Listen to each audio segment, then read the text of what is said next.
बुलेटिनच्या सुरुवातीलाच आपण दिवसभरातल्या आजच्या 5 महत्त्वाच्या घडामोडी पाहणार आहोत। पहिली घडामोड आहे ती म्हणजे अर्थातच फ्रान्सचे राष्ट्राध्यक्ष आणि पंतप्रधान नरेंद्र मोदी हे मुंबईमध्ये येणार आहेत। पुणे जमीन घोटाळ्या प्रकरणी पार्थ पवार यांना अभय दिलं जाणार आहे। तर तिसरी बातमी गणेश नाईक आणि एकनाथ शिंदेंच्या वादासंदर्भातली संघर्ष वाढलेला आहे।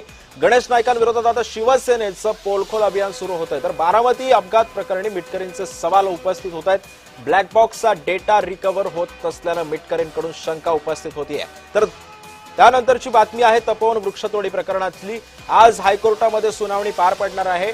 या आत्ताच्या दिवसभरातल्या 5 घडामोडी आपण पाहतोय। पार्थ पवारांचं प्रकरण असेल, इमॅन्युअल मॅक्रॉन आणि पंतप्रधान नरेंद्र मोदींची आज होणारी भेट असेल, गणेश नाईक आणि एकनाथ शिंदेमधला संघर्ष असेल, अजित पवारांच्या अपघातासंदर्भातला ब्लॅक बॉक्स संदर्भातले अनेक प्रश्न अमोल मिटकरींनी उपस्थित केले। तर पाचवी बातमी आहे ती म्हणजे तपोवन वृक्षतोडी प्रकरणाची आज कोर्टामध्ये सुनावणी पार पडणार आहे।